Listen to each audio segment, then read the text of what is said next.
Hola, soy la profe de los ríos. Como es sabido por todos, hasta este momento el DEMRE no ha publicado ningún modelo de prueba para la PAES.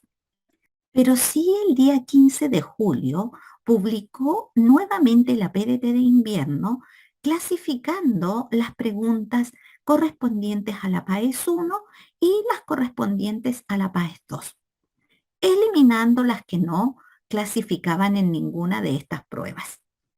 ¿Qué he hecho yo? He compilado todas las preguntas que el DEMRE asignó para la PAES 2 y las he dejado en este video. Espero que te sirva. Empecemos a trabajar. Pregunta número 2. Considera los números M, O, A y R. ¿Cuál es el orden de mayor a menor de estos números? Fíjate cómo tienes números racionales y números irracionales. Los que tienen raíz inexacta son los irracionales. Para comparar cómodamente, vamos a elevar cada uno de estos valores a 2. ¿Qué va a ocurrir? Que el orden se va a mantener y al mismo tiempo nos vamos a deshacer de esas raíces inexactas. Así es que empecemos. Tomamos m, lo elevamos a 2 y me va a quedar un quinto raíz de 2 al cuadrado. Y este cuadrado vale para cada factor. Así es que 1 por 1, 1. 5 por 5, 25. Raíz de 2 por raíz de 2, 2. Y ahora me va a quedar 1 y 25 por 2, 50. Y procedemos de la misma forma ahora con O. Elevamos a 2. Un séptimo elevado a 2. 1 por 1, 7 por 7. Seguimos con A. Elevamos a 2. Y tenemos 1, 2 raíz de 13. Lo elevamos a 2.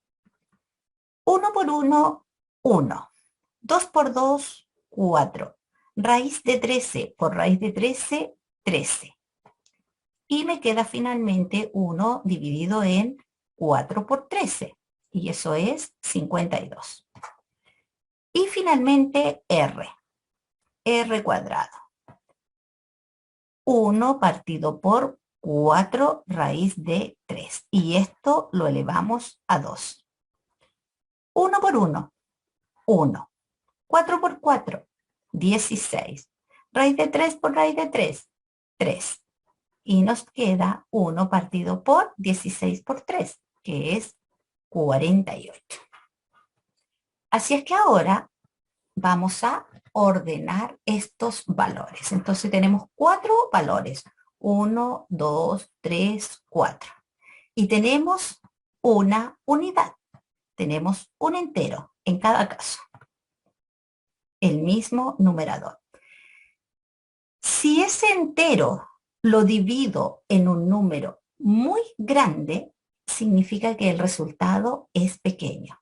Por lo tanto, el número más chico es cuando tengo el denominador más grande. Supongamos que es una torta. Si la torta la divido entre 52 personas, me queda un tamaño más pequeño que si mi torta la divido entre 48 personas. Entonces aquí el tamaño de la torta que te va a tocar es más pequeño que si fuesen 48 personas. Así es que ya tenemos que el 1/52 es el menor de todos, que sería A, y el 1/48 el más grande, que sería R. Y nos faltaría comparar aquí. Así es que procedemos de la misma forma. Si tengo mi torta, entre que vengan 50 personas, me va a tocar menos torta que si vienen 49. Y con eso he ordenado los dos valores que me faltan. Y el 1/50 salió de M y el 1/49 salió de O. Así es que ahí tengo el orden. No vayas a llegar y marcar la letra A. Recuerda que hay que leer la pregunta de mayor a menor. Entonces es decreciente. El más grande es R Sigue O, sigue M y finalmente el menor es A. Luego la alternativa correcta es E. Pregunta número 6. ¿Cuál de las siguientes opciones presenta una resolución correcta de esa expresión? Bien, empecemos a detectar errores entonces. ¿Qué tenemos acá? Producto de fracciones. Multiplico denominador con denominador, numerador con numerador. Perfecto, eso está correcto. Ahora, el denominador lo hemos mantenido y en el numerador se ha hecho cálculos. Nos están diciendo que el 27 elevado a un tercio nos da 9 y esto no es verdad, porque eso es 3. O sea, si yo tengo un 27 elevado a un tercio, yo podría decir que esto es la raíz cúbica de 27 y la raíz cúbica de 27 es 3. Y si no lo veo así, yo puedo decir que un 27 es un 3 elevado a 3, que a su vez está elevado a un tercio. Y conservo la base 3 y multiplico los exponentes. Y 3 por un tercio es 1 y el 1 no se anota. La respuesta es 3 y acá dice que es 9, por lo tanto esta no está correcta. Pasemos a la siguiente. Tenemos nuestro producto de fracciones y ¿qué es lo que han hecho aquí? Han dicho que este exponente un tercio es válido para el 27 y para el 8. Y este paso no está correcto. Esto ya está malo y aquí lo replicaron. Por lo tanto, esto está malo. El exponente un tercio es solamente para el 27. Entonces, es este valor del numerador que se divide por 8, que es lo que teníamos correcto acá. Ok, así es que esa también la tenemos mala. La letra C también está mala, porque te están diciendo que es que aquí hay dos errores enormes. Un error, decir que voy a multiplicar potencias y para eso multiplico las bases y multiplico los exponentes tal cual. Y además, ese exponente lo está haciendo válido para el denominador. Por eso que hay dos errores. Recuerda que para multiplicar potencias o son las bases iguales, cosa que aquí no es, o son los exponentes iguales, cosa que aquí tampoco es. Así es que este ejercicio está horrorosamente malo. Por lo tanto, la correcta es esta. Revisemos. Entonces tenemos el 27 elevado a un tercio y dijimos que el 27 era un 3 elevado a 3 elevado a un tercio. Y eso es 3, que fue lo que habíamos calculado aquí. Y ese mismo criterio utilizaron con el 16 elevado a un medio. El 16 es un 4 elevado a 2, que está elevado a un medio. Conservo la base 4 y multiplico 2 por un medio, que es 1.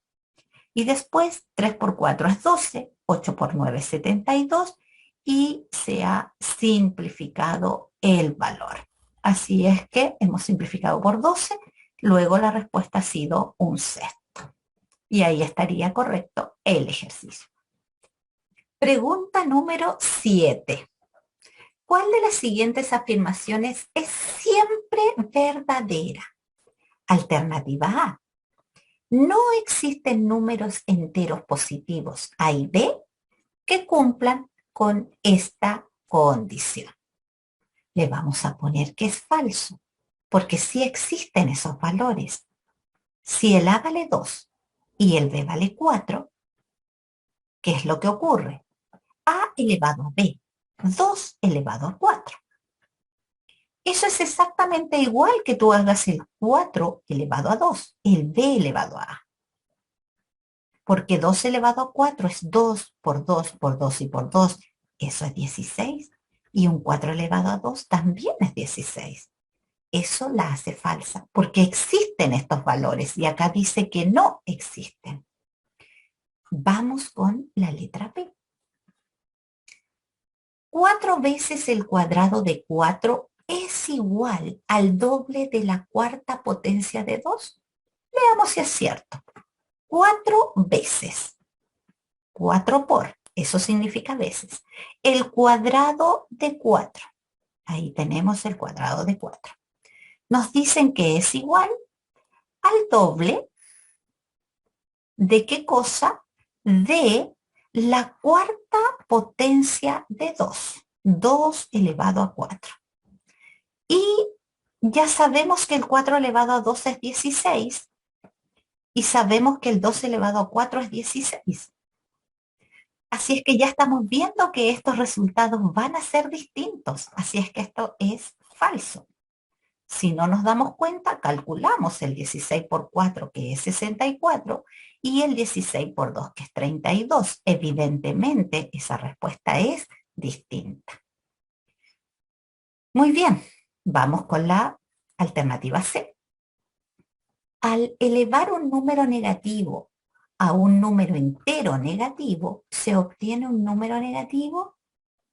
Esto no siempre. Tomemos un número negativo. Menos 3. Elevémoslo a un entero negativo. Menos 2. ¿Qué significa un número negativo en el exponente? Significa que debes invertir la base. Tú tomas tu base menos 3 y la inviertes. Luego te queda menos un tercio. Y en el momento en que la inviertes, le cambias el signo al exponente. Y si quieres, calculas 1 por 1, 3 por 3 y menos por menos más. Y si no, tú dices toda base negativa elevada a un número par será siempre un resultado positivo. Eso hace que la C también sea falsa. Por lo tanto, por descarte, la D es la que andamos buscando. Así es que esa va a ser siempre verdad. Dice al elevar un medio a un número entero negativo. Tomemos el un medio y lo elevamos a un entero negativo. Elevémoslo a menos 3. Entero y negativo. ¿Qué significa el negativo en el exponente? Invierte la base. Por lo tanto, la base te va a quedar 2. Y en el momento en que inviertes la base, te queda positivo el exponente. Luego te queda una base entera más grande que 1 elevado a un número positivo. Eso siempre va a ser más grande que 1. Eso hace que esta afirmación sea siempre verdad. Pregunta número 9. Si se considera logaritmo de 2 en base 10 igual a 0,3, ¿cuál es el valor del logaritmo de 5? Estas preguntas son bastante simples de responder. Logaritmo de 5. ¿Cuál es el truco? El truco es construir ese 5 con la información que te han dado. Te han dado el logaritmo de 2, por lo tanto tienes que ocupar el 2. Y en este logaritmo buscas la base. Y tú dices, no hay base indicada. Bueno, si no se ve la base, es que la base es 10. Así es que con este 10 y con ese 2 construyes el 5. Y un 5 se construirá dividiendo el 10 con el 2. Eso nos da 5, evidentemente. Y ahora aplicamos propiedad de logaritmos. Esta propiedad que dice que si tienes una división, la puedes transformar como una diferencia de 2 logaritmos, siempre manteniendo la base que te hayan dado. Entonces esto va a ser el logaritmo de 10 menos el logaritmo de 2, manteniendo la base. Y ahora, este logaritmo es un logaritmo conocido porque su argumento y la base son el mismo. Cuando estas cosas coinciden, el valor del logaritmo es 1 y le debes restar el logaritmo de 2 y el logaritmo de 2 te lo dieron, te dicen que es 0,3. Y 1 menos 0,3, eso es 0,7. Y tendríamos terminado el ejercicio número 9. Pregunta número 12. Sean R y B números racionales positivos. ¿Se puede determinar que R es mayor que B si se sabe que? Bien, estamos trabajando en suficiencia de datos, debemos rescatar los datos que nos han dado. R y B son números racionales y son positivos. Y debemos buscar la pregunta. ¿R es mayor que B? Eso es lo que nos están preguntando. Si acaso el R es mayor que B. Vamos a ver si podemos responder esta pregunta con la información que tenemos en la afirmación 1. R elevado a menos 1 es más chico que B elevado a menos 1. El menos 1 en el exponente indica inverso, por lo tanto voy a invertir la base. Eso va a ser más chico que, y acá nuevamente invierto la base. Y ahora, propiedad de desigualdades. Cuando yo quiero invertir valores, debo preocuparme que tengan ambos el mismo signo. El 1 es positivo, el R es positivo, entonces el 1 partido por R es positivo. ¿Qué pasa aquí? El 1 es positivo, el B es positivo, el 1 partido por B es positivo. Acabo de decir que ambos valores son positivos. Y si ambos son positivos, significa que yo puedo aplicar inverso a esta igualdad. Invierto este valor y me queda R, invierto este valor y me queda B, y en el momento en que invertí, le cambio el sentido a la desigualdad. Así es que acabo de decir, efectivamente, el R es más grande que B. Y he respondido la pregunta. Muy bien. Así es que, como pudiste responder con la 1, ya eliminas la B, eliminas la C, ya no se pueden juntar, por lo tanto también eliminas la E. Entonces te quedan dos posibles respuestas. Vamos entonces ahora a estudiar la afirmación 2. Empecemos de nuevo el ejercicio. Sabemos que son números racionales positivos y la pregunta era si el R era más grande que B. Ahora estudiamos la 2. Recordemos que con la 1 ya habíamos podido responder la pregunta. ¿Qué tenemos aquí? Vamos a copiar exactamente la información que nos han entregado. Listo. Y nos vamos a deshacer de ese exponente menos 1, que ya sabemos que simplemente significa invierte la base. Así es que la invertí. Ahora vamos a analizar eso en la recta numérica. Estamos entre 0 y 1. Y te dicen que el B partido por R está entre 0 y 1. Lo voy a poner por aquí. Si este número está entre 0 y 1, tú tienes certeza absoluta que su inverso, es decir, si lo escribes al revés, eso es más grande que 1. Basta que pensemos en cualquier número entre 0 y 1. Pensemos exactamente en el 1/2, que está en la mitad. Si yo lo escribo al revés y lo invierto, me queda 2. Y efectivamente el 2 es más grande que 1. Y eso va a pasar con cualquier valor entre 0 y 1. Por lo tanto, acabamos de decir que el R partido por B es más grande que 1. Y como el B es positivo, tranquilamente multiplico por B, luego el sentido lo mantengo y acabo de decir que el R es más grande que B, que es precisamente lo que me estaban preguntando. Así es que también puedo responder la pregunta con la afirmación 2. Recuerda que esa la habíamos eliminado, esa y esa. Entonces, puedo responder con cada una por sí sola. La respuesta sería la D. Pregunta número 15. Si X es igual a T más B y M es igual a T menos B, ¿cuál de las siguientes expresiones es igual a esta expresión que nos han dado? Bien, la primera forma en que lo resolveremos será factorizando. Vemos claramente que tenemos M en los dos términos del numerador. Tenemos X por M y estamos restando M cuadrado, que es M por M. Y eso está dividido en 2. Y ahí vemos en m el factor común. Factorizamos por m y al factorizar por m me va a quedar x y le vamos a restar, como estamos factorizando por m, nos va a quedar el otro m. Y eso está dividido en 2. Y ahora vamos a reemplazar los valores que nos han entregado estas expresiones. El m, t menos b. Así es que lo reemplazamos, t menos b.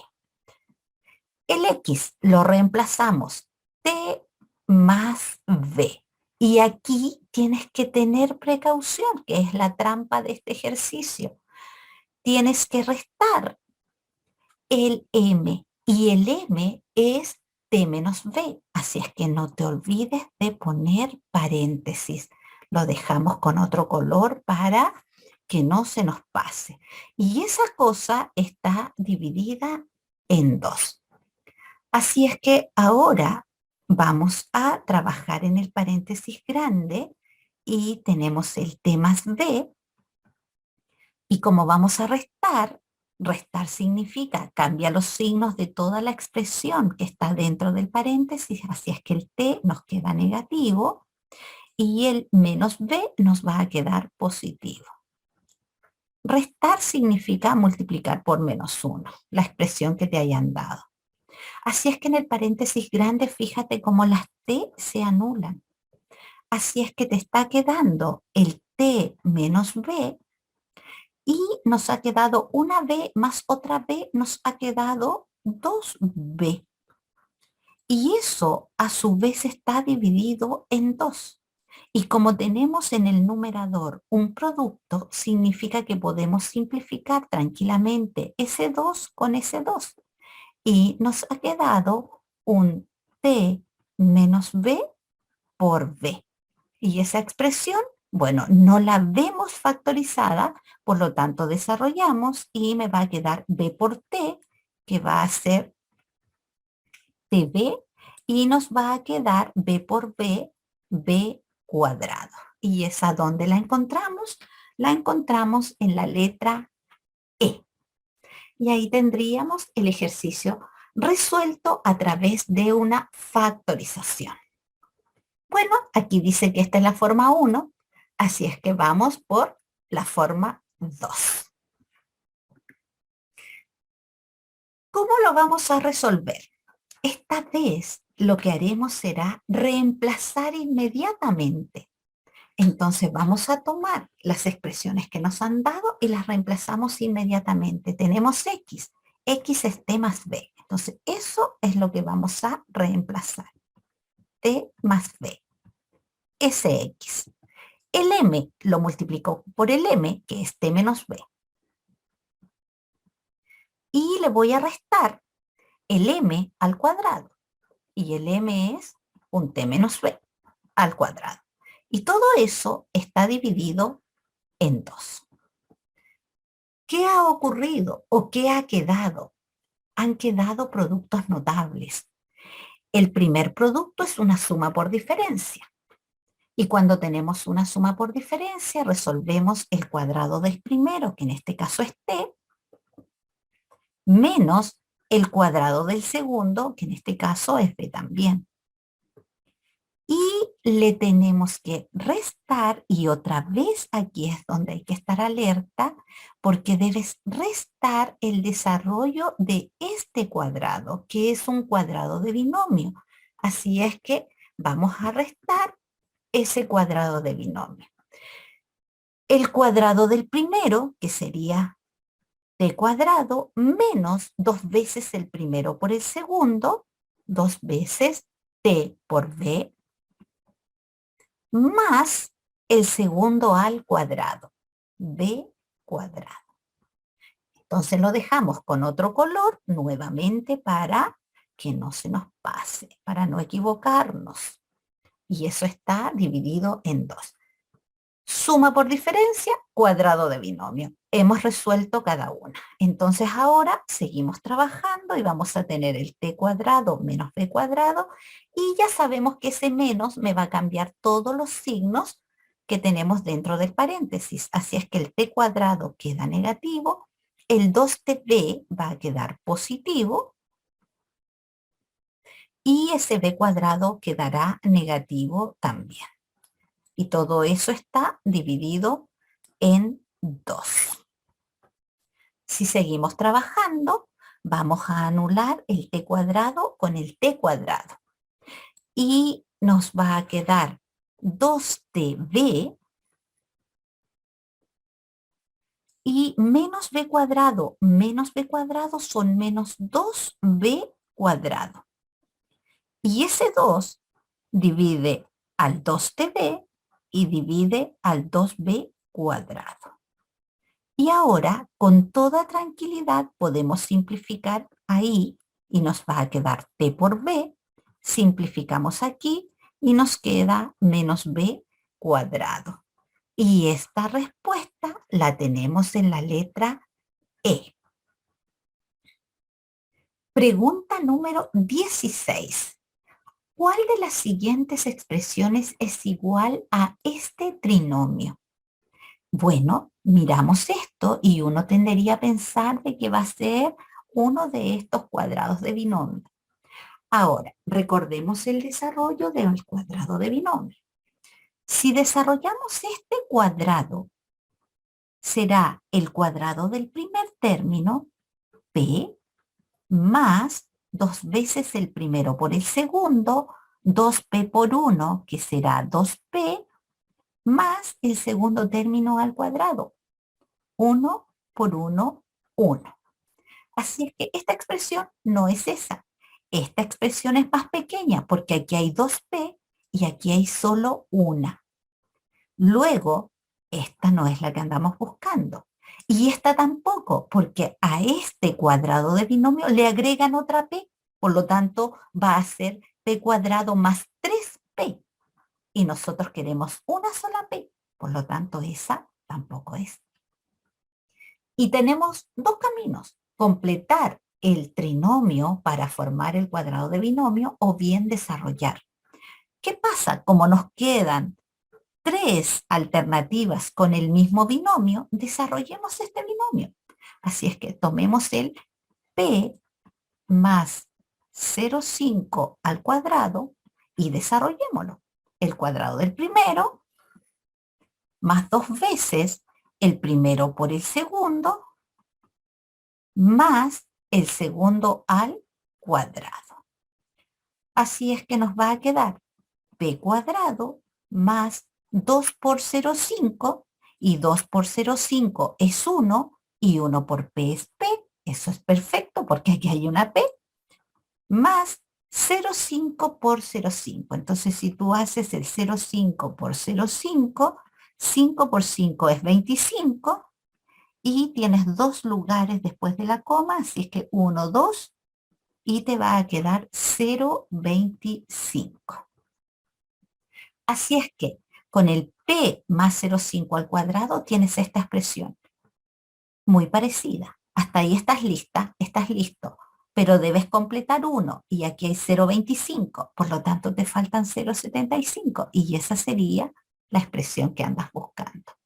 Entonces si a esta expresión, que es p cuadrado más p más 0,25, tú le agregas 0,75, esto es 1 y te queda la expresión que te han dado.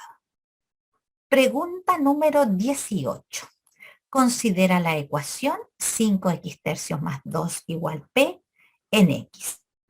¿Con cuál de las siguientes condiciones la solución es siempre un múltiplo de 6? Muy bien, tenemos esta ecuación. Como es en x y queremos ver su solución, tenemos que despejar x. Es una ecuación fraccionaria, por lo tanto, lo más cómodo que nos va a resultar será multiplicar por el mínimo común múltiplo del denominador, que en este caso es 3. Entonces, al multiplicar cada término por 3, la vamos a dejar entera. Acá simplificamos y nos queda solamente 5x más 2 por 3 nos queda 6 y 3 por p nos queda 3p. Así es que nos queda una ecuación más cómoda. Debemos despejar x, así es que 5x, ese 6 lo pasaremos restando y ahora este 5 lo pasamos dividiendo. Así es que 3p menos 6 lo dividimos en 5. Tenemos que analizar, así es que vamos a factorizar. Así es que esta cosa la podemos factorizar por 3. P menos 2. Comprobamos 3 por P, 3P, 3 por 2, 6. Perfecto. Quintos. Y queremos que esta expresión sea un múltiplo de 6. ¿Y qué significa que sea múltiplo de 6? Que debe ser múltiplo de 2 y múltiplo de 3 al mismo tiempo. Ya es múltiplo de 3, lo estamos viendo acá. Me falta asegurar que sea múltiplo de 2. Por lo tanto, esta expresión de acá, p menos 2 quinto, tiene que ser no solo múltiplo de 2, sino que múltiplo de 2 y de 5 al mismo tiempo para que nos podamos deshacer de ese 5. Así es que podemos asegurar que si va a ser múltiplo de 2 y de 5 al mismo tiempo, esto tiene que ser múltiplo de 10. Y ahí tenemos la respuesta correcta. Ahora, fíjate cómo en este ejercicio las alternativas te indican la respuesta. Tú ya sabes que para que sea múltiplo de 6 tiene que ser múltiplo de 2 y de 3 al mismo tiempo. Y acá te dicen el 3 por p menos 2 es múltiplo de 6, pero hay que deshacerse de ese 5. Por lo tanto, con esa no puedes responder la pregunta, porque esto de arriba podría ser 6 y 6 quintos no es múltiplo de 6. 3p más 2, es que no tenemos un 3p más 2. Por lo tanto, esa expresión no existe al despejar x, así es que esa alternativa es solo para rellenar. Y la última te habla de p más 2, que tampoco lo tienes. Otra para rellenar. Así es que la única posible que te queda es p menos 2. Esa estaba como distractor por si se te olvida que te tienes que deshacer también de ese 5. Pregunta número 21. Si x es un número real tal que el doble de su exceso sobre 3 es a lo más dicho número, ¿cuál de las siguientes inecuaciones permite determinar el conjunto solución al que pertenece x? Muy bien, ¿qué es lo que tenemos? ¿El doble de qué cosa? El doble de su exceso. Cuando nos hablan de exceso, nos están hablando de diferencia. En cuanto te pasas de un valor, entonces del exceso de x sobre 3. La diferencia que tiene x sobre 3. Y eso es a lo más dicho número. Y aquí está el conflicto. Le pongo mayor, le pongo menor. Entonces, si es a lo más, significa que es como máximo ese número. Entonces, si este número es como máximo, significa que todo esto es menor. Pero como es como máximo, significa que puedes lograr este valor. Por lo tanto, debes incluirlo. A lo más llegarás a este valor. Y esta expresión la tenemos en la letra E. Pregunta número 23. ¿Cuál es la solución del sistema de ecuaciones en X e Y? Bien, cuando uno tiene un sistema de ecuaciones, tiene que trabajarlo de la manera más eficaz posible. Ahora, aquí uno tendería a eliminar inmediatamente la y para obtener el valor de x. Fíjate en las alternativas, como hay dos de ellas que tienen la misma expresión para x. Por lo tanto, es altamente probable que el valor de x te dé m más n. Si te fijas en las i's, ninguna tiene el mismo valor. Por lo tanto, lo que te conviene es despejar la y porque vas a terminar el ejercicio inmediatamente. Así es que en vez de despejar x, despejaremos y. Recuerda que en un sistema tú puedes sumar como restar. Yo voy a restar de arriba hacia abajo. Entonces, cuando a esa x le reste esa x, anulo las x. Tengo 3i. Ese menos le cambia el signo a este menos. Así es que me queda 3i más 3i, me queda 6i. Estoy restando. M con M se anulan y me va a quedar 2n. Y ahora ese 6 lo paso dividiendo, simplifico por 2 y me ha quedado n tercios. Y hay una sola que tiene n tercios. Y tenemos terminado el ejercicio. Te fijas que si hubieses encontrado x, tienes que hallar x y después tienes que hallar la y. Sin embargo, ya tenemos el ejercicio terminado. Ahora, no te complique si acaso se te olvida que se puede restar. Tú tienes x más 3i igual a m más 2n. La segunda multiplícala por menos 1. Así es que te va a quedar, al multiplicar por menos 1, te va a quedar menos x. Multiplicas por menos 1, te queda más 3i. Y multiplicas por menos 1 y te queda menos m. Y trabajas como habitualmente te enseñaron en el colegio. Y al sumar, ¿qué va a ocurrir? Se anulan las X, te quedan las Y's, se anulan las M y te queda 2N. Te queda exactamente lo mismo que cuando restamos. Ahí tú decides lo que a ti te resulte más cómodo. Pregunta 24. Si A, B y C son números reales distintos de cero, ¿cuál de los siguientes sistemas de ecuaciones no tiene solución? Bueno, para verificar que el sistema no tenga solución, necesitamos que las rectas sean paralelas, no coincidentes. Así es que empezamos a comparar los coeficientes que acompañan a las x, en este caso a dividido con 2a, lo comparo con el coeficiente que acompaña a las y, es b dividido en 2b. Y esto es diferente. ¿Qué estoy diciendo? Si te fijas, al simplificar la a con la a, te va a quedar un medio. Y b partido por b, eso es 1. Y un medio es distinto de 1. Entonces tú estás diciendo que estas rectas, al graficarla, son secantes. Se cortan en un solo punto. Existe una única solución. Las pendientes son diferentes. Eso es lo que acabas de decir. Muy bien, ¿qué es lo que queremos? Que no tenga solución. Así es que esta no me sirve.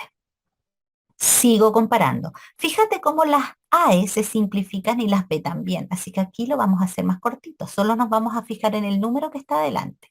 Así es que el 1 partido por 1, obvio que es 1. Y acá voy a ignorar la B porque las voy a simplificar igual que acá arriba. Así es que comparo el 1 con el 2. Así es que nuevamente tengo que un 1 es distinto de un medio. Nuevamente estoy diciendo que existe una única solución. Así es que esa no me sirve. Sigo trabajando. Comparo aquí. Ahí tengo un 1. Tengo un 1 y un 2. Y acá también tengo un 1. Comparo el 1 con el 2. Y me dio lo mismo. Acabo de decir que la pendiente es la misma. Por lo tanto, o son coincidentes o son paralelas no coincidentes. Y para eso ahora comparo el término libre de variable.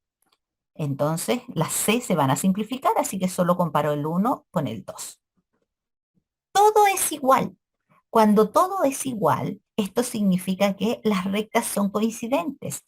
Y si las rectas son coincidentes, significa que vamos a tener infinitas soluciones. Y nosotros queremos que no tenga. Así es que esta tampoco es. Y seguimos.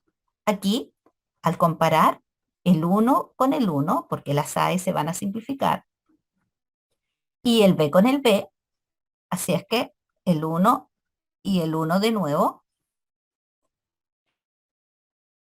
ya tengo que son paralelas. Ahora tengo que ver si son coincidentes o no. Entonces acá tenemos el 1 y el 2. ¿Qué estoy diciendo cuando ese término me salió diferente? Me están diciendo, tengo la misma pendiente, pero tengo distinto coeficiente de posición. Por lo tanto, estas rectas son paralelas, no coincidentes. Nunca se van a cortar. Luego, este sistema no tiene solución. Aquí no existe solución. Esta es la que andamos buscando. Pregunta 28. El área del triángulo ABC de la figura adjunta es 20 centímetros cuadrados. Si AB mide 3 centímetros más que CD, ¿cuál es la medida de AB? Bueno, nos interesa la medida de AB, luego a AB le vamos a poner X. Y nos dicen que AB mide 3 centímetros más que CD. Por lo tanto, CD tiene que medir 3 centímetros menos. Entonces acá tenemos que CD va a ser X menos 3. Y nos hablan de área del triángulo. Y el área del triángulo viene dada de esta forma. Necesito base y altura. Y donde está el ángulo de 90, ahí está la base con su respectiva altura. Así es que vamos a ocupar esa fórmula. El área del triángulo es 20. El área del triángulo, un medio de la base va a ser X por la altura que es X menos 3. Eso es 20. Y ahora multiplico la expresión por 20 o ese 2 pasa multiplicando y me queda X por X menos 3 igual a 2 por 20 que es 40. Y aquí empiezo a probar. Si el X vale 8, me va a quedar 8 por 8 menos 3 que es 5 y 8 por 5 40 y tengo la respuesta lista. Bueno, si acaso no lo hago de esa forma, entonces resuelvo la ecuación cuadrática. Aquí voy a tener x cuadrado menos 3x y ese 40 lo paso restando. Igual a 0. Y no lo voy a hacer 3 veces como el ejercicio anterior. Ahora voy a factorizar inmediatamente. Así es que voy a factorizar aquí un binomio, acá el otro binomio. Esto va a ser igual a 0. Y voy a buscar dos números cuyo producto sea 40. Y ahora el primer signo es menos y menos por menos es más, así es que los signos azules me dieron diferentes. La diferencia tiene que ser 3. ¿Y cuáles van a ser esos dos números? El 8 y el 5. El 8 y el 5. 8 por 5 es 40 y la diferencia entre 8 y 5 es 3.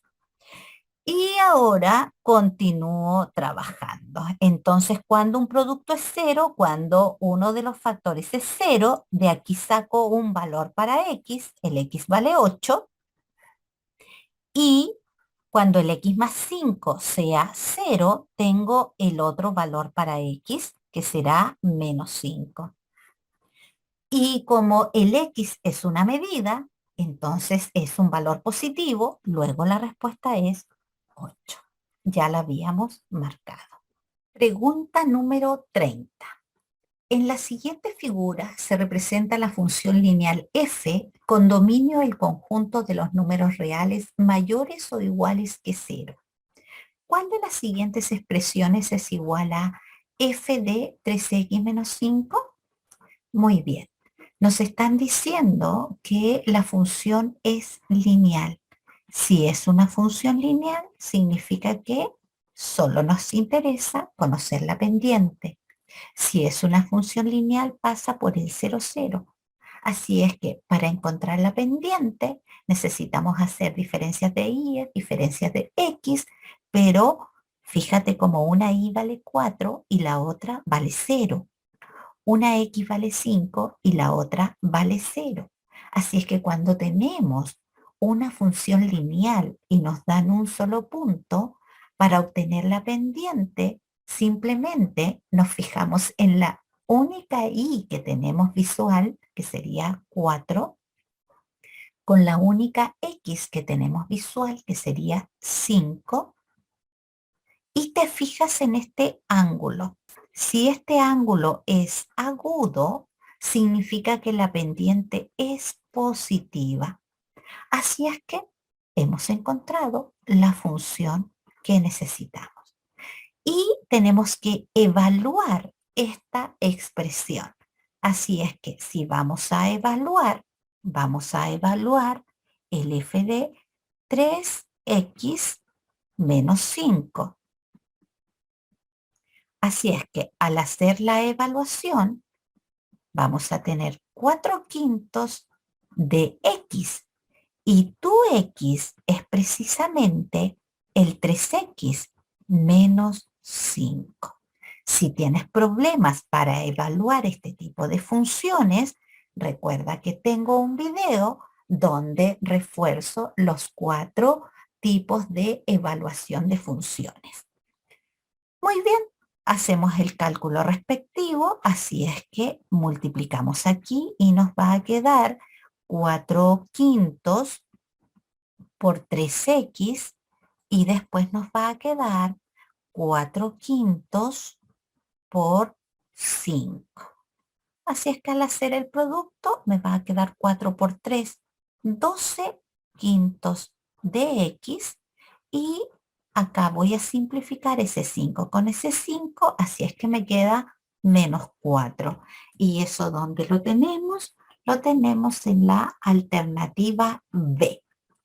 Pregunta 32. Considera la función f definida por esta expresión con a positivo y cuyo dominio es el conjunto de los números reales.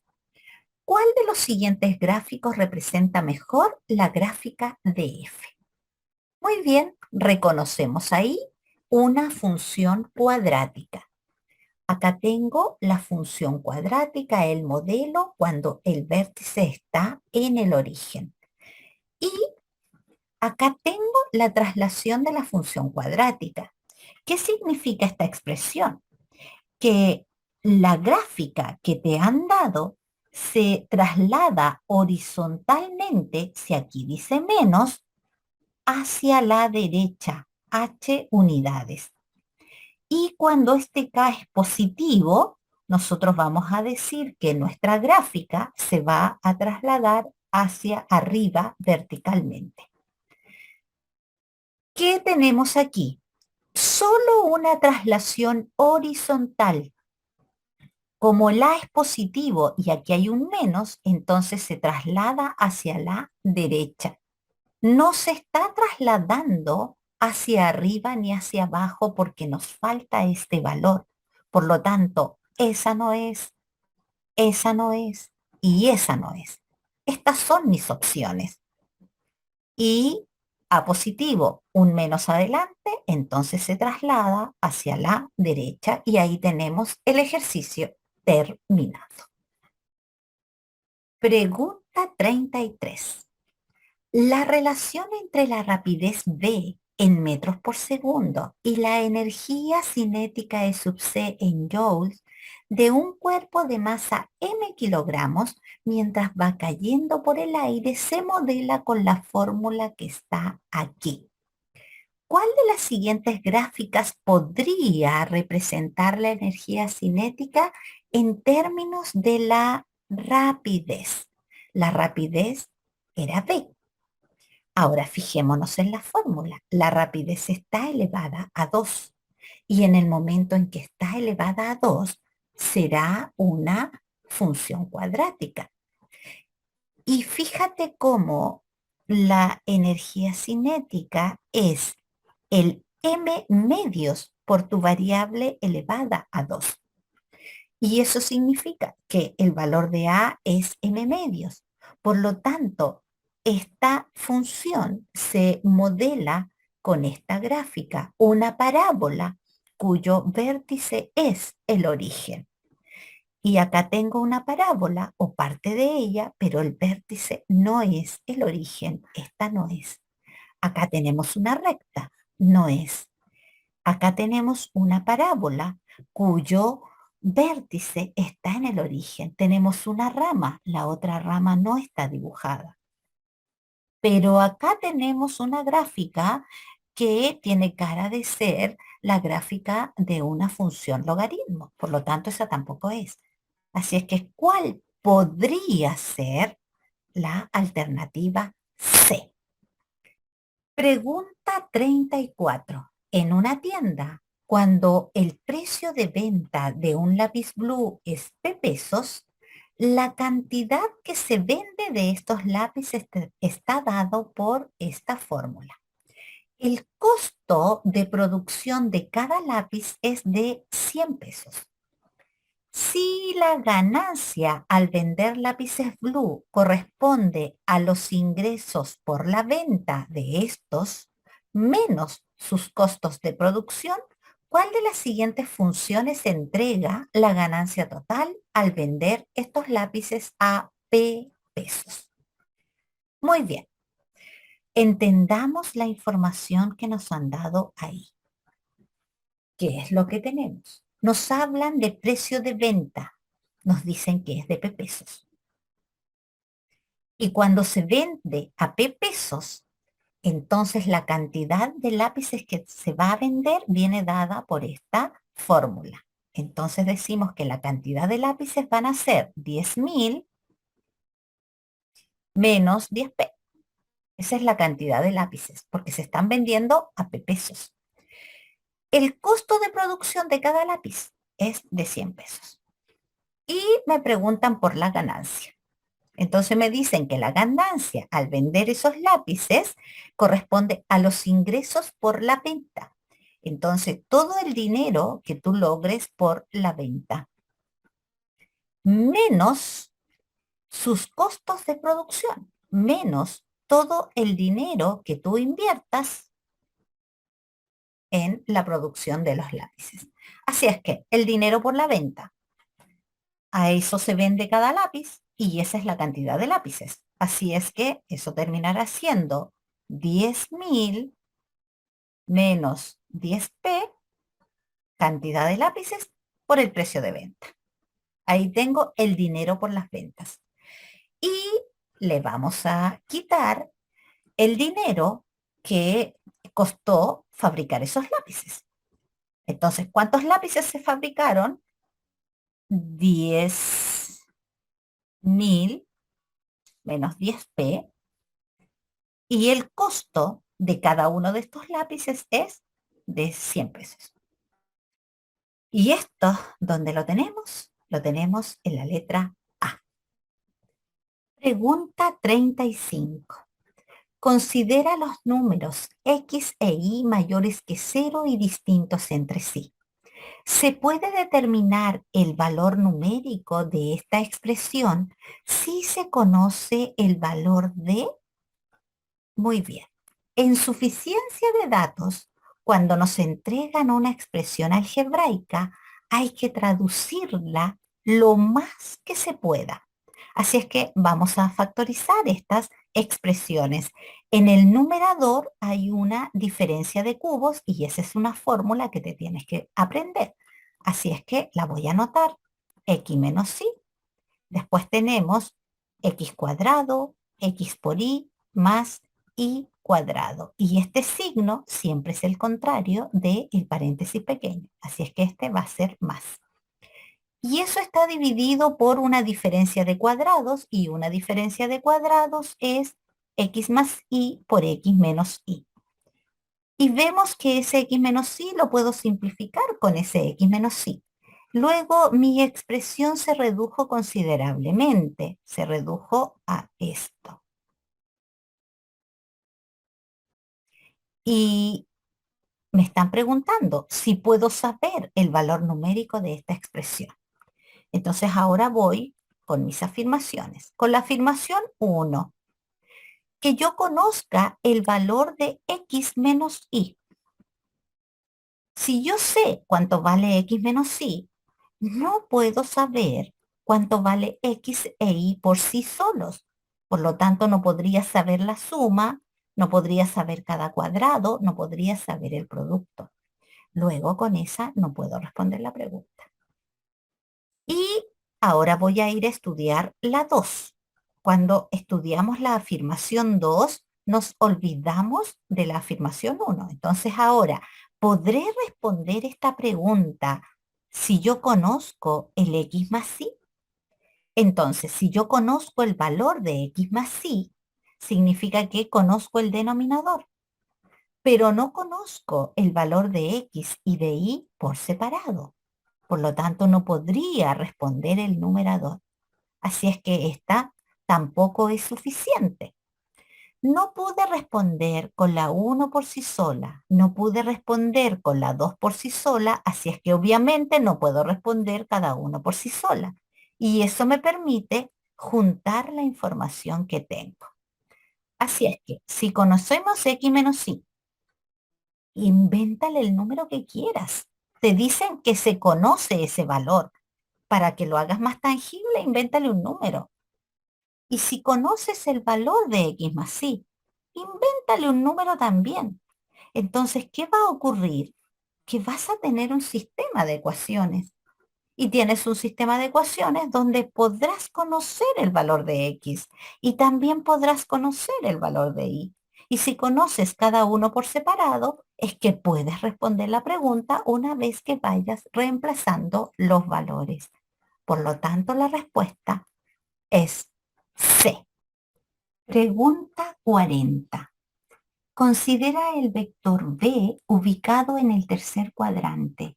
Si la magnitud de B es 5 unidades y su coordenada Y es el doble de su coordenada X, ¿cuáles son las coordenadas del vector B? Bueno, en primer lugar, visualicemos nuestro vector.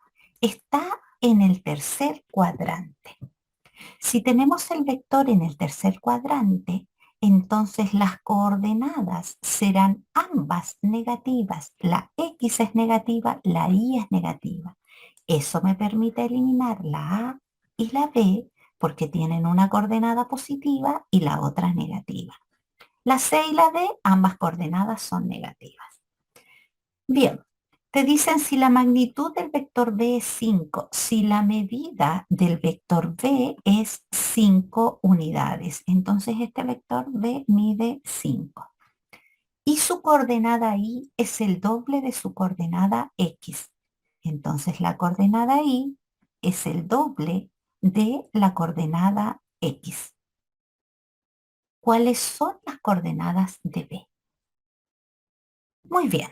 En primer lugar, vamos a aplicar Pitágoras en este triángulo rectángulo.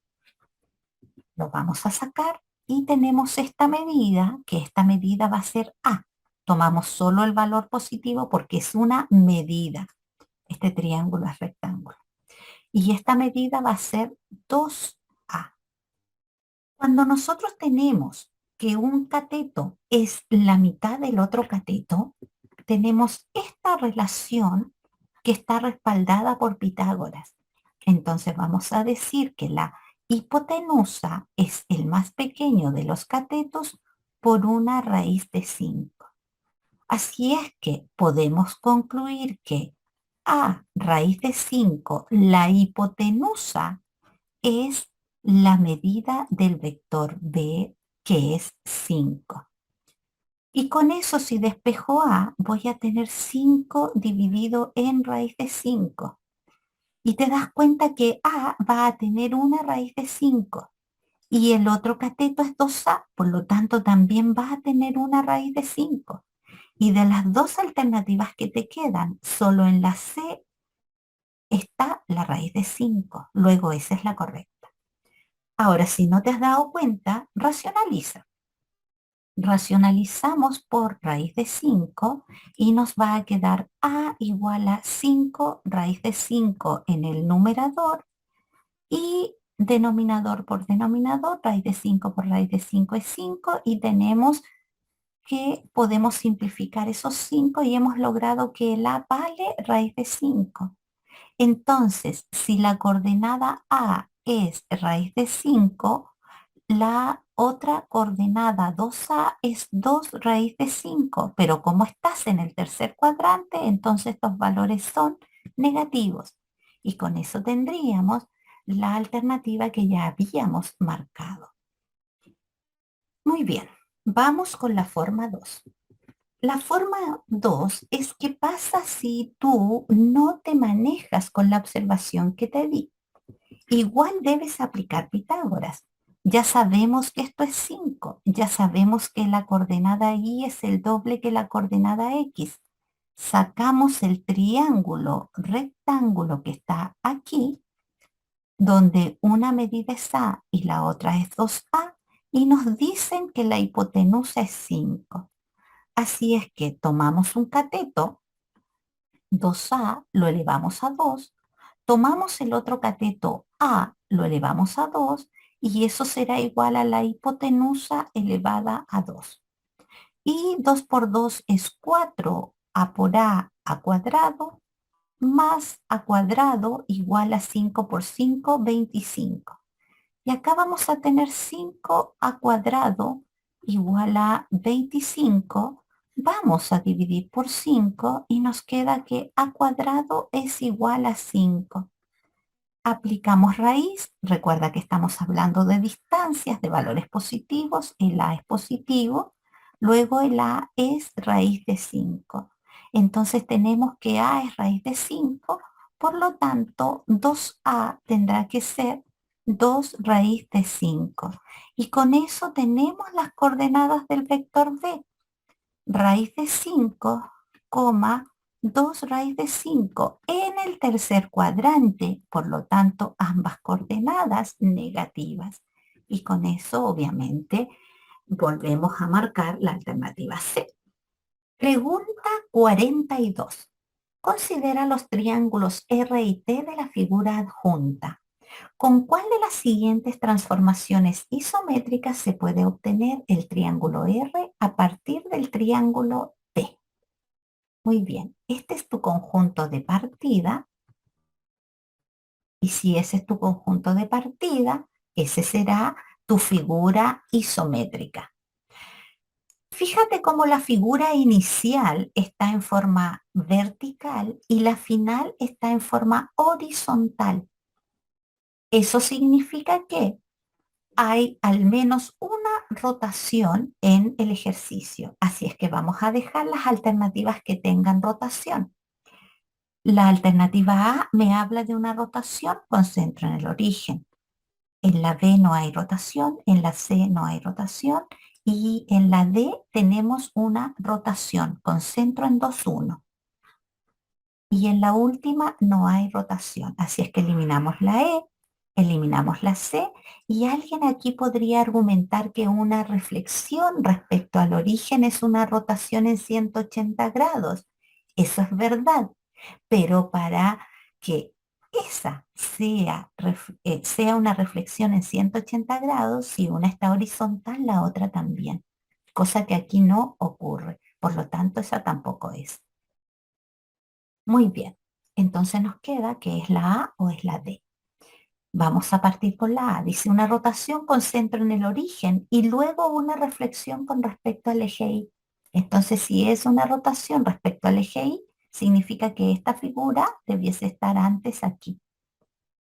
Y para que esta figura inicial quede ahí, tenemos dos opciones. Hacer una rotación de 270 grados, ubicarme aquí, después ahí y después allá, o bien devolverme y hacer una rotación de menos 90 grados. La rotación de menos 90 grados es la misma rotación de 270. Y lo que nosotros sabemos es hacer rotaciones positivas de 270 grados con centro en el origen. Por lo tanto, esa es la que vamos a hacer. Así es que voy a tomar este punto que le voy a llamar A, de coordenadas -1, -2, y le voy a hacer la rotación de 270 grados que consiste en invertir las coordenadas cambiándole signo a la segunda. Así es que las nuevas coordenadas de A van a ser menos 2 menos 1 y le cambiamos signo a la segunda. Así es que me quedo en el menos 2,1. Aquí estarían las nuevas coordenadas de A. Y de la misma forma procedo con las nuevas coordenadas de B. Le voy a llamar B a este punto. Menos 1, menos 5. Menos 1, menos 5. Y le hacemos la misma rotación de 270 grados. Ya sabemos, vamos a invertir las coordenadas de B, menos 5, menos 1, y le cambiamos signo a la segunda coordenada. Eso significa cambia signo. Así es que me voy a quedar en el menos 5, por acá estará el menos 5,1. Y ahí tendría las coordenadas de B'. Y procedemos igual, a esa le ponemos C. Así es que las coordenadas de C van a ser menos 3, menos 2. Y replicamos la rotación de 270 grados.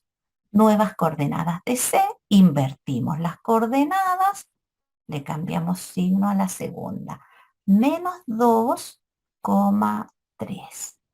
Ahí tenemos las nuevas coordenadas de C y esta sería nuestra figura. Entonces ahí tendríamos la rotación de 270 grados de este triángulo. Hay una rotación con centro en el origen. Y ahora tenemos una reflexión. Entonces vamos a ver si tenemos una reflexión. ¿Qué significa tener una reflexión respecto al eje Y?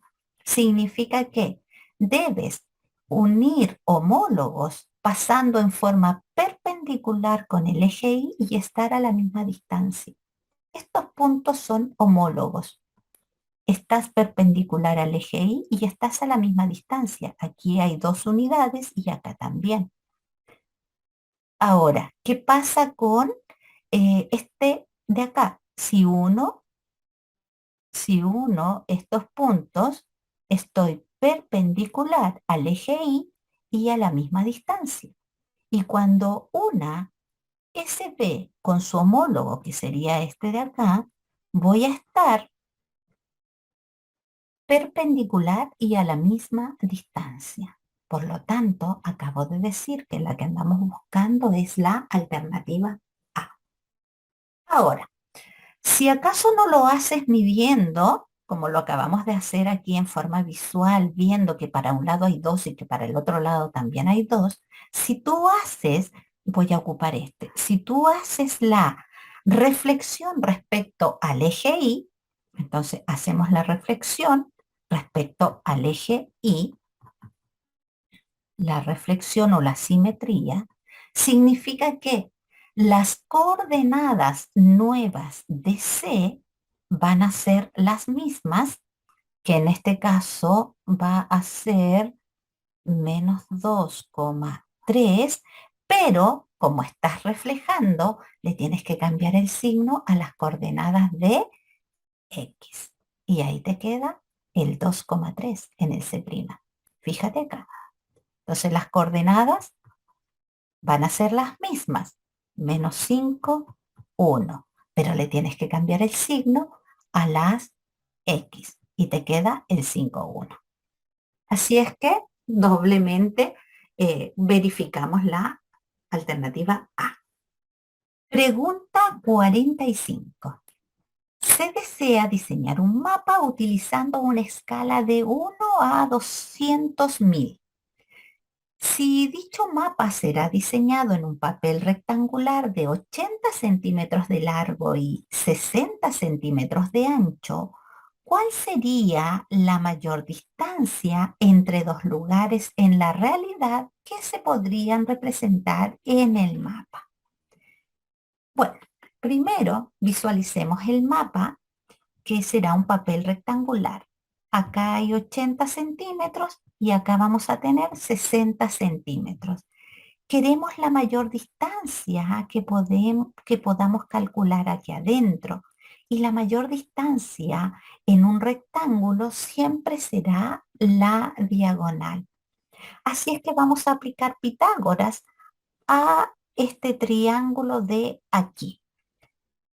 Aplicamos Pitágoras, tenemos dos catetos, el cateto más pequeño, el otro cateto, y estos catetos salen del trío pitagórico 3, 4, 5 amplificado por 20. 3 por 20, 60, 4 por 20, 80, 5 por 20, 100. Acabamos de decir que la hipotenusa es de 100 centímetros porque la unidad que nos dieron es de 100 centímetros. Así es que esa es la distancia con la que vamos a trabajar. Recuerda, esta estrategia para Pitágoras es muy cómoda porque te ahorras de estar elevando a 2, sumando y calculando raíces. Muy bien, tenemos nuestra escala. ¿Qué entendemos en la escala? Vamos a tener un dato que está en el mapa y otro dato que representa la realidad, lo real. En el mapa, una unidad representa 200.000 unidades en lo real. Si tenemos 100 centímetros, entonces, ¿cuántos centímetros van a ser en la realidad? Y vamos a despejar simplemente con la proporción. Así es que nuestro X va a ser 200.000 por 100. Estos 100 son 100 centímetros, así es que ahí tenemos la unidad. Luego nuestro X va a ser 200.000 y sabemos que 100 centímetros es un metro, por lo tanto son 200.000 metros. Ahora, como la respuesta está en kilómetros, tú podrías trabajar con la conversión o podríamos decir que este 1000 que está aquí son 1000 metros y vamos a decir que vamos a tener 200 y 1000 metros es un kilómetro. Así es que tenemos 200 kilómetros y tendríamos la respuesta inmediatamente. De lo contrario, si no ves así, si no lo ves así, ¿cierto? Tú dices, bueno, si yo tengo metros que quiero pasar a kilómetros, yo sé que 1000 metros son un kilómetro, por lo tanto, 200.000 metros, ¿cuántos kilómetros van a ser?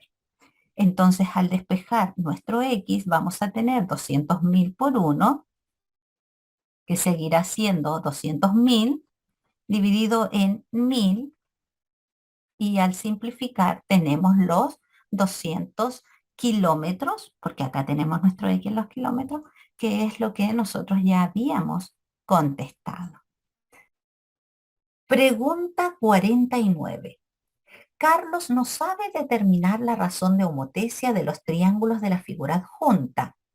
Solo sabe que los triángulos ABC y PQR son homotéticos con centro de homotecia el punto O. Fernanda ayuda a Carlos indicándole que la razón de homotecia es menos un medio y le explica correctamente el por qué.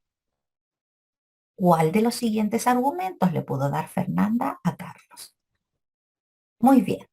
En primer lugar, veamos por qué motivo efectivamente la razón de homotecia va a ser menos un medio. Y después vemos qué pasa con las alternativas. Recuerda que para encontrar la razón de homotecia, tú debes comparar los datos de la figura homotética con los datos de la figura original. Así es que miras tus figuras y buscas lados que sean evidentemente homólogos. Te fijas cómo te han dado el 2,5 de la hipotenusa y acá te han dado el 5 de la hipotenusa. Recuerda que esta razón de homotecia está correcta. Para que te dé un medio, el más pequeño debe ir en el numerador. Así es que anotamos aquí el 2,5, que es homólogo con el 5, que es la otra hipotenusa. Y si simplificamos por 2,5, nos va a quedar un medio. Ahora, ¿por qué es negativa? Es negativa porque el centro de homotecia se encuentra entre dos puntos homólogos. Ese centro de homotecia se encuentra entre C y R, o bien entre A y P, o bien entre B y Q. Eso garantiza de que esa homotecia es negativa. Así es que ahí está la justificación que dio Fernanda a Carlos. Veamos qué pasa con la A. Porque se puede determinar que el área del triángulo PQR es la mitad del área del triángulo ABC. Esto es absolutamente falso, porque si la razón de homotecia es menos un medio y está correcta, significa que la razón entre las áreas, el área homotética con el área original, será la razón de semejanza, que va a ser un medio, elevada a 2. Y eso me da 1 por 1 y 2 por 2, 4. Así es que es imposible que le haya dado esta justificación, porque su justificación está correcta. B, porque las medidas del triángulo PQR son menores que las medidas del triángulo ABC. Si las medidas del triángulo PQR son menores y es el homotético, lo que tú tienes es que la razón de homotecia se encuentra entre menos 1 y 1, pero no puedes asegurar que sea menos un medio. Así es que esa también es falsa. Aunque aquí, si uno se maneja en teoría, debiera saber que es negativa, pero no tiene por qué ser menos un medio. Vamos con la C, porque la razón de los perímetros de los triángulos PQR y triángulo ABC es menor que un medio. Esto es absolutamente falso, porque si la razón de homotecia es menos un medio, la razón entre los perímetros es exactamente la misma, pero en positivo. Recuerda que la razón de semejanza es la misma razón de homotecia, pero siempre positiva. Así es que esta tampoco es. Por lo tanto, nos queda que la correcta es la D. Y veamos si efectivamente es así. Entonces, ¿qué es lo que tenemos aquí? Porque la razón entre RP y CA es un medio. Entre RP y CA es un medio. ¿Y qué cosa es RP? Hipotenusa. ¿Qué cosa es CA? Hipotenusa. Y eso es un medio. Y después nos dicen que O pertenece a CR. O se encuentra entre CR. Por lo tanto, efectivamente, la razón de homotecia va a ser negativa. Entonces, estos son homólogos y el O está entre los homólogos. Hemos justificado a Fernanda. Bien, ¿qué hubiese pasado si es positiva? Si es positiva, el R no se encontraría del otro lado del centro de homotecia. El R tendría que estar por aquí. Entonces ahí tendrías tu figura, sería algo como eso, si fuese un medio, y te fijas cómo ahí estaría R. Por lo tanto, el O no estaría en el segmento CR. Bien, si tienes alguna duda con homotecia, recuerda que tengo el video donde explico la homotecia positiva y la homotecia negativa y se analizan cosas como estas. Pregunta 50. El punto P se traslada según el vector menos 3 menos x, x más 6, obteniéndose el punto Q. ¿Se puede determinar el valor de x si se sabe qué? Muy bien, estamos en suficiencia de datos. Rescatemos la pregunta. Queremos saber el valor de x. Esa es la pregunta que nos están haciendo. Y nos han dado el vector traslación. Entonces nos están diciendo que el vector traslación es menos 3 menos x, x más 6. Ahora, conociendo el vector traslación, ¿podemos hallar el valor de x? Utilicemos la afirmación 1. Nos dicen, si tú conoces las coordenadas de P, las coordenadas de P son menos 2,7. Y cuando hagas la traslación que nos están diciendo, menos 3 menos x, x más 6, nos va a dar el punto Q. Y del punto Q no conocemos nada. Desconocemos esa coordenada, por lo tanto, difícilmente podemos hallar el valor de x. No podemos responder la pregunta. Luego no podemos con la uno por sí sola, así es que no vamos a poder con cada uno por sí sola. Ahora vamos a estudiar la afirmación 2. Recuerda que cuando estudias la afirmación 2, la uno no existe. Ahora te dicen que conoces la abscisa del punto Q.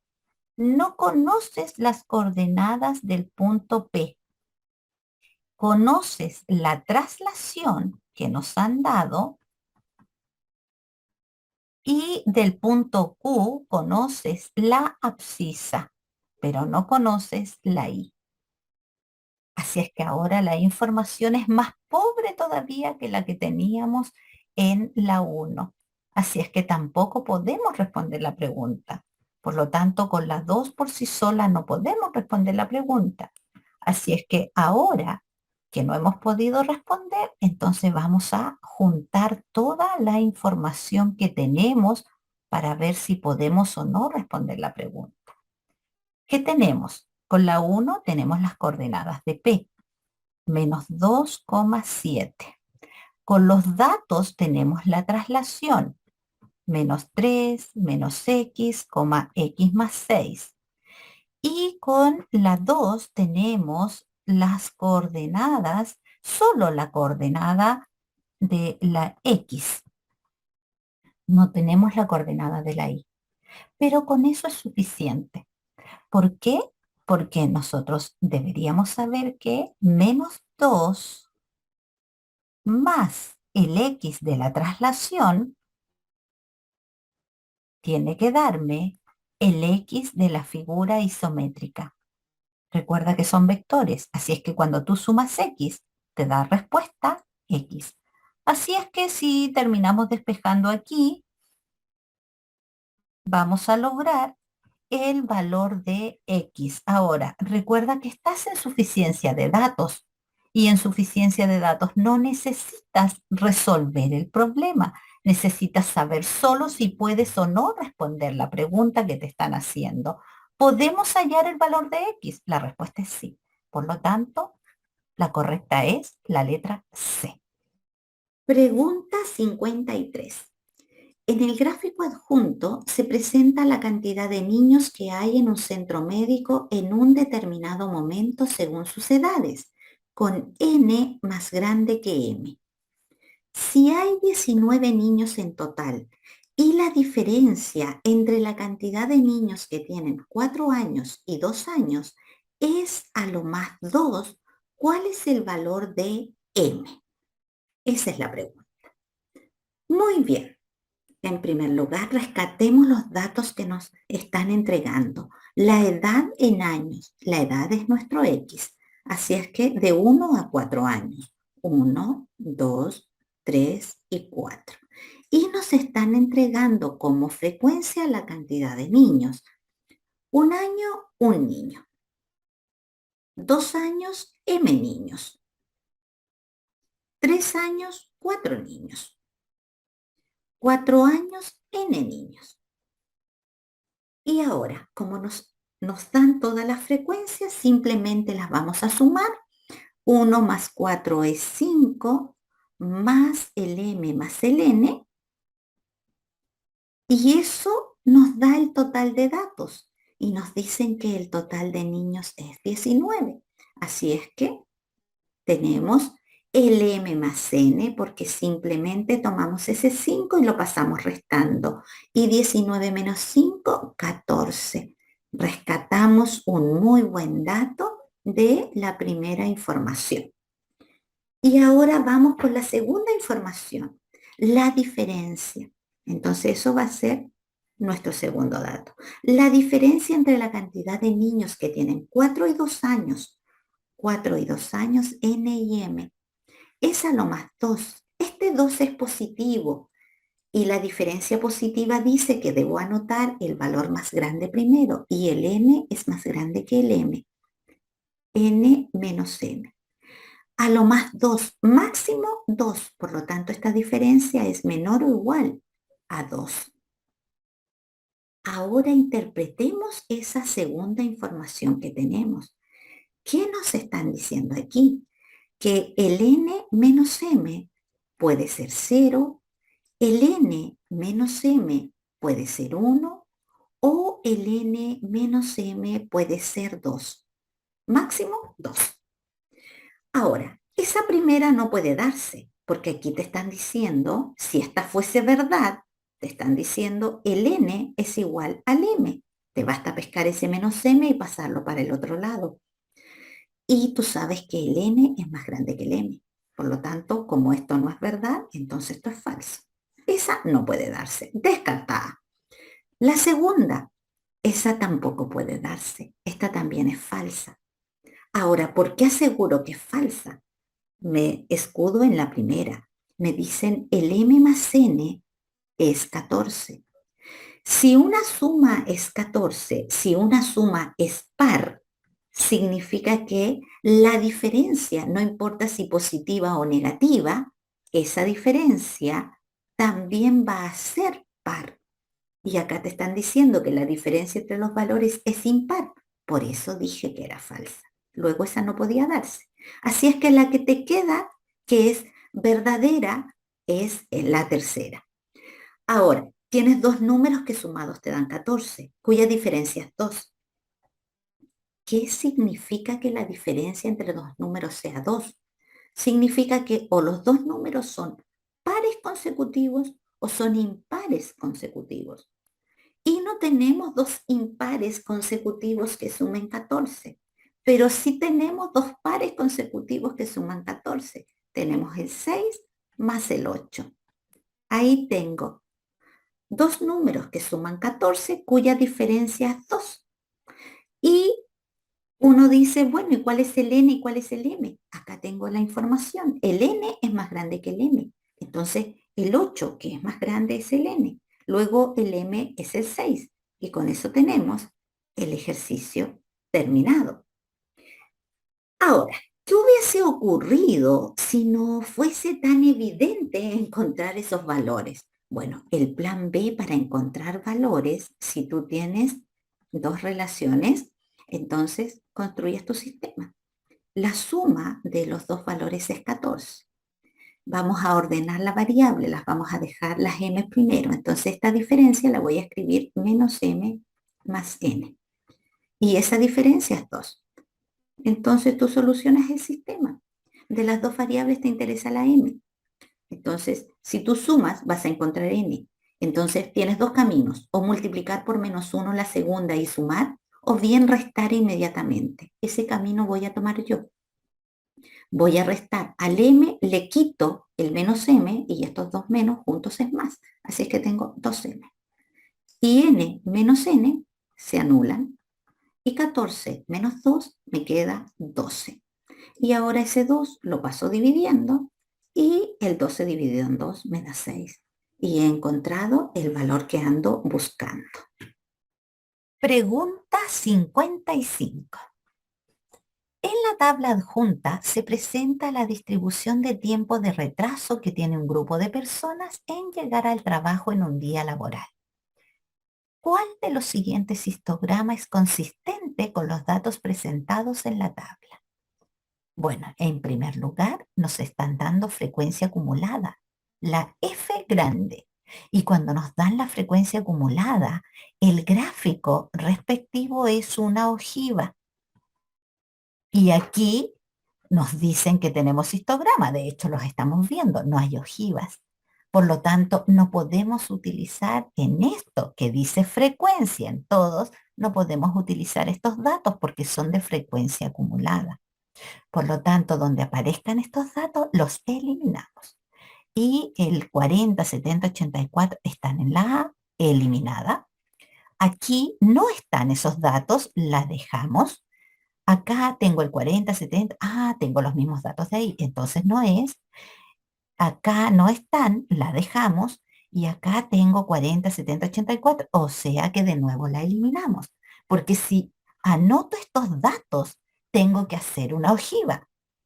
Así es que eso es lo que me está garantizando que las puedo eliminar tranquilamente. Ahora, Tengo que hallar las frecuencias porque tengo histograma. Entonces voy a encontrar las frecuencias absolutas. Aquí las voy a poner. Entonces tengo el 40. Y recuerda que simplemente restas 70 menos 40 te da 30. Esa es la frecuencia para ese intervalo. 84 menos 70 y te da 14. 92 menos 84 nos da 8.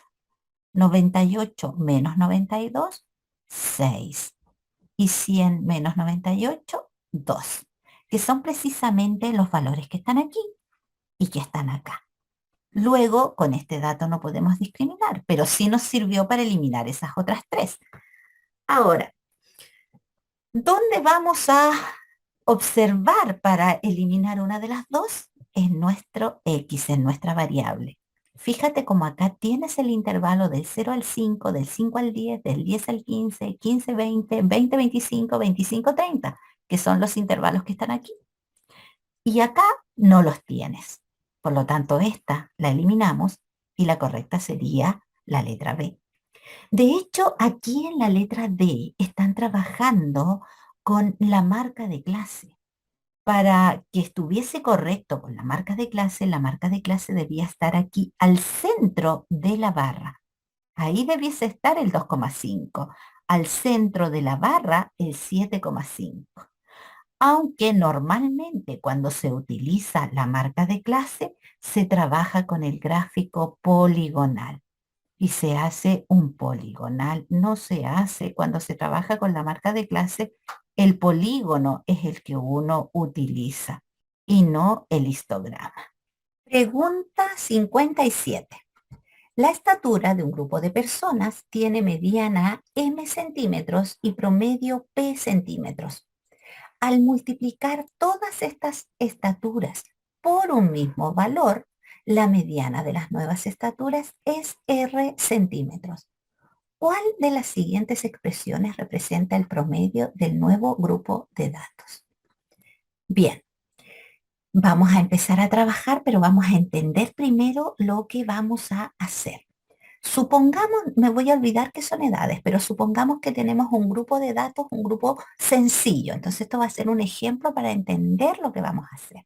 Si yo tengo 3, 6, 9, 12, 15. Esto es múltiplos de 3, algo simple. Si miramos estos datos, la mediana va a ser 9, el término central. Y cuando los valores son múltiplos consecutivos, la mediana y el promedio coinciden. Entonces, si yo tengo estos valores, digo que acá voy a tener el promedio y también voy a tener la mediana. Ahora, ¿qué ocurre si todos esos valores, por ejemplo, yo los multiplico por 2? Entonces me va a quedar 2 por 3, 6, me va a quedar 2 por 6, 12, después me va a quedar 2 por 9, 18, después voy a tener 2 por 12, 24 y 2 por 15, 30. Entonces, estos nuevos datos siguen siendo múltiplos de algo, esta vez son múltiplos de 6. Y el término central es el 18. Ese término central terminará siendo el promedio y la mediana. Muy bien. Entendido eso, de que yo multipliqué todos los datos por un valor y la mediana y el promedio se multiplicaron por ese mismo valor, entonces ahora trabajemos el ejercicio que nos han dado. Nos dicen que la mediana es m. Entonces tenemos que la mediana es m. Y nos dicen que el promedio es p. Y todos estos datos se multiplican por un mismo valor. Si es que le vamos a poner que lo vamos a multiplicar por un valor k. Ambos.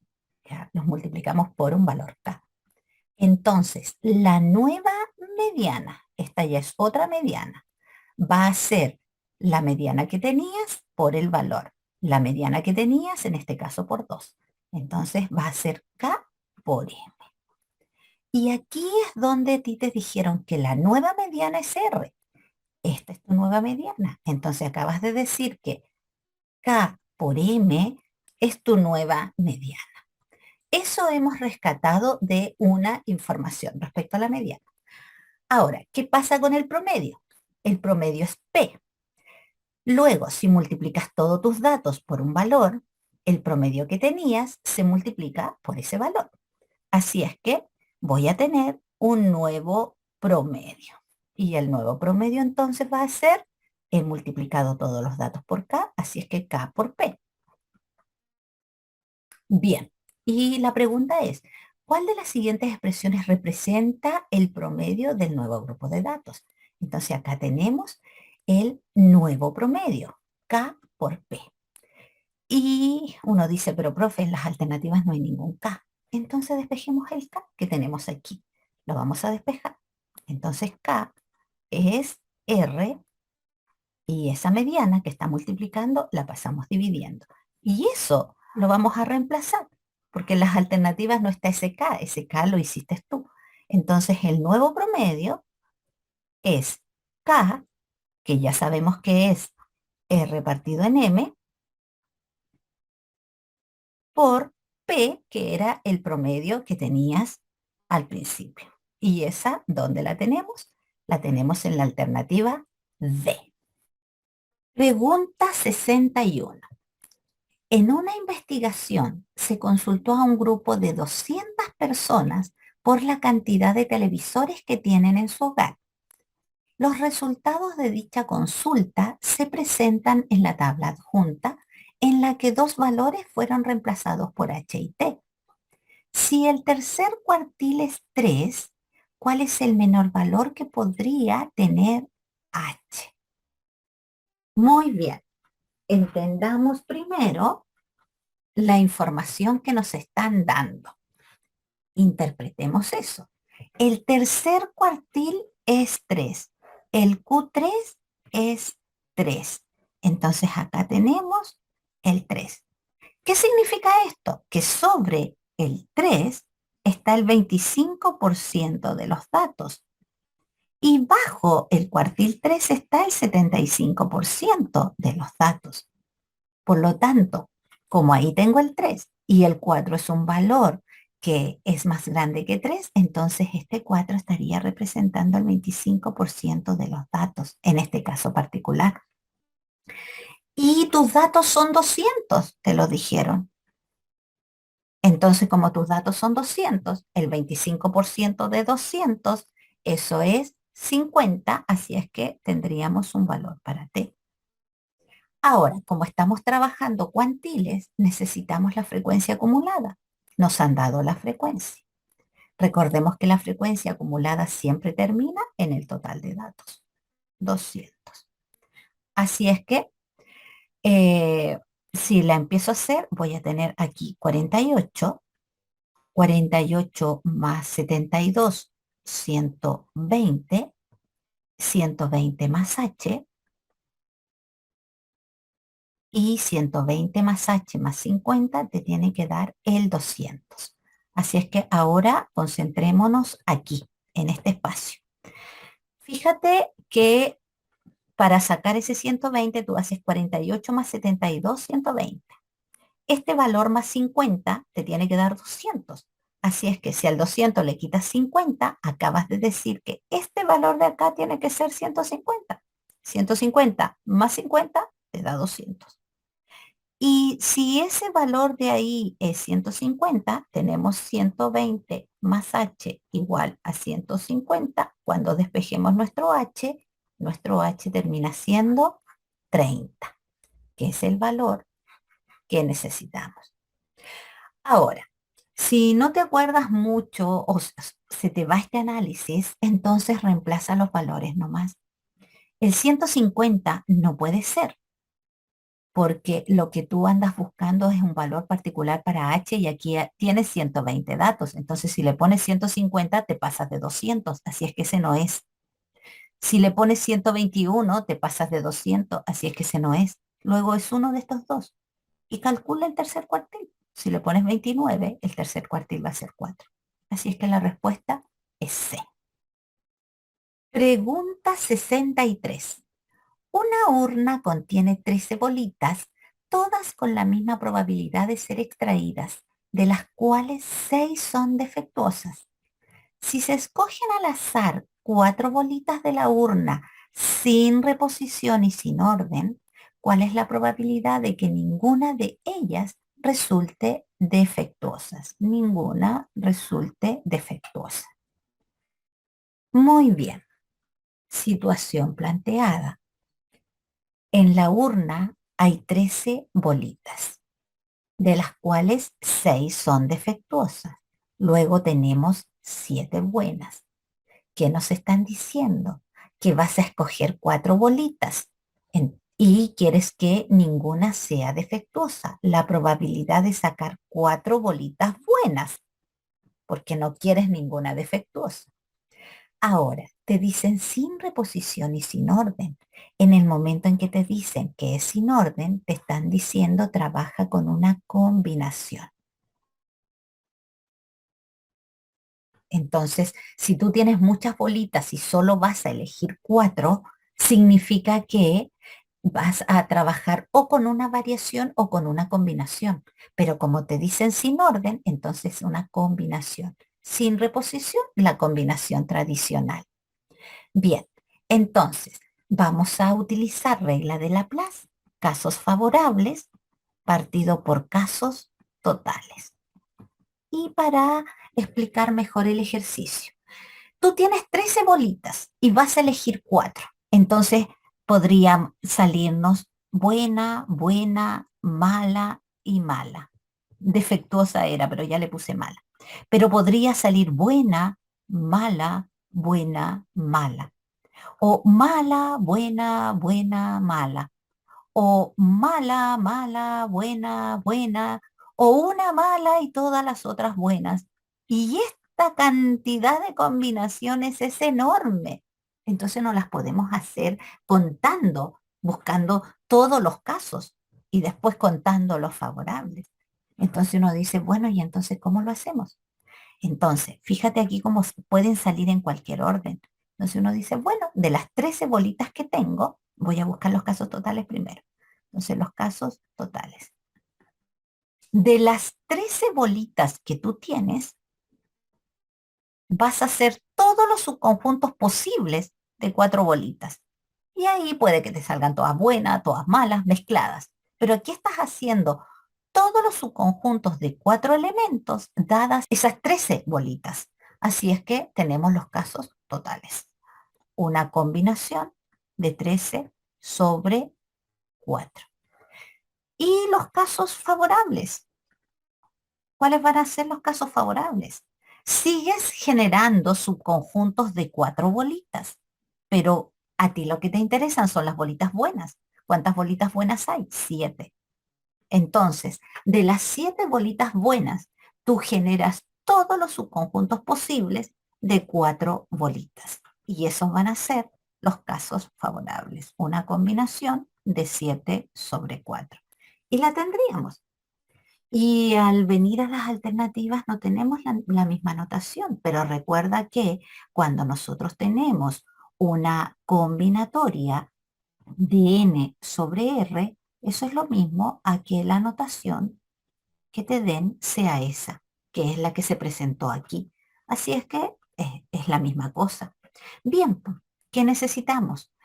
Combinatoria en el numerador y en el denominador. Así es que ahí no hay eliminada. Sigo revisando. Aquí no hay eliminada. Y ahora en el numerador tienes una combinatoria de 7 sobre 4. Y este es 13 sobre 7. No es 4 sobre 1. No es 7 sobre 4. 13 sobre 4. Esa es la que buscamos. Pregunta 64. Mauricio tiene H libros de historia, F libros de filosofía y B libros de biología, con H, F y B distintos de uno. Y los necesita ordenar en una repisa de una fila de manera que todos los de una misma disciplina queden juntos. ¿Cuál de las siguientes expresiones representa la cantidad total de maneras distintas en que Mauricio puede ordenar estos libros? Muy bien, visualicemos la repisa. Entonces él tiene libros de historia. tiene libros de filosofía, tiene libros de biología y los va a ordenar.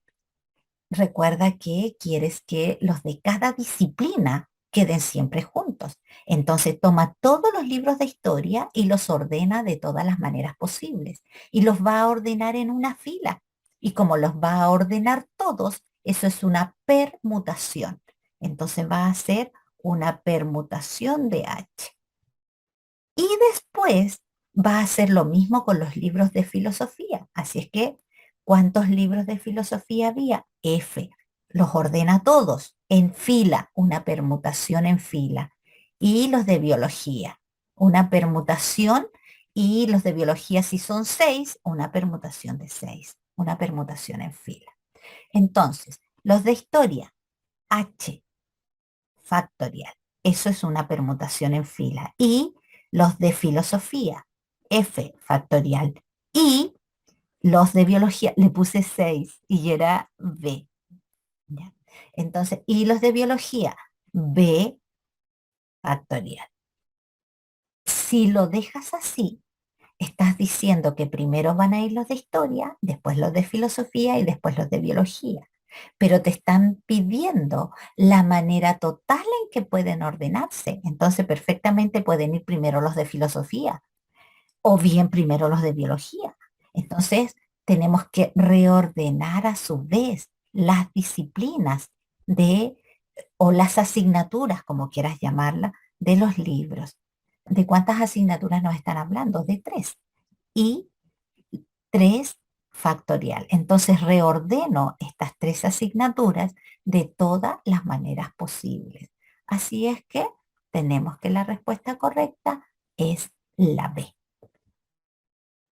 Pregunta 65. Se tienen los datos de una encuesta acerca de la cantidad de televisores que hay en total en las casas de una población. Al elegir una casa al azar de la población, ¿se puede determinar la probabilidad de que ésta tenga exactamente 3 televisores? Sí se sabe que. Muy bien. En suficiencia de datos, recuerda que hay 2 pasos previos antes de empezar a analizar. Uno es rescatar los datos que tienes. ¿Qué te están diciendo? Que se está estudiando la cantidad de televisores. Luego, ese es tu X. Y después buscas la pregunta. La pregunta está aquí. Te dicen que cuando elijas una casa, tú podrás saber la probabilidad de que en esa casa haya exactamente 3 televisores. Buscas la probabilidad de que haya 3 televisores. Esa es la pregunta que te están haciendo. Bien, ahora que tenemos claro eso, veamos si podemos responder esa pregunta. Afirmación 1. Al elegir una casa de la población al azar, la probabilidad de que ésta tenga 4 o más televisores es de 0,17. La probabilidad de que tenga 4 o más, eso es de 0,17. Pero tú no quieres 4 o más televisores, tú quieres 3, ni te los mencionan. Por lo tanto, no puedes responder la pregunta. Luego no puedes responder con la 1. Si no pudiste con la 1, no podrás responder con cada una por sí sola. Empezamos el ejercicio de nuevo y ahora analizamos la afirmación 2. Así es que la afirmación 1 dejó de existir. Podré saber si elegida una casa al azar tiene 3 televisores si me dicen que al elegir una casa de la población al azar, la probabilidad de que ésta tenga 2 o menos televisores es de 0,62. La probabilidad de que tenga 2 o menos televisores es de 0,62. Así es que nosotros decimos, no puedo porque me hablan de 2 o menos televisores y yo quiero 3. Así es que con eso no puedo responder la pregunta. Y elimino la B. Entonces ahora vamos a juntar ambas informaciones. Vamos a juntar esto. ¿Qué sabemos del mundo de las probabilidades? Que la suma total siempre es 1. Entonces, nosotros, ¿qué es lo que tenemos? Tenemos el 2, tenemos el 3 y tenemos el 4. Y nos dicen que la probabilidad de que sea menor o igual a 2 es de 0,62. Esa la desconocemos. Y la probabilidad que sea de 4 hacia arriba los televisores es de 0,17. Y esta suma de probabilidades es el total de tu estudio, por lo tanto, esa suma es 1. Entonces, la probabilidad de que tu X sea menor o igual a 2 más la probabilidad de que el X sea 3 más la probabilidad de que tu X sea mayor o igual a 4, eso es 1. Esa la conoces, 0,62. Esta es la que andas buscando. Esa la conoces, es 0,17 igual a 1. Y con eso te basta despejar la probabilidad de X igual a 3. Entonces vas a tener 0,62 más 0,17, eso nos da 0,79. Y se va a pasar restando y 1 menos 0,79, acabas de decir que la probabilidad es de un 21% y has podido responder la pregunta cuando la juntaste.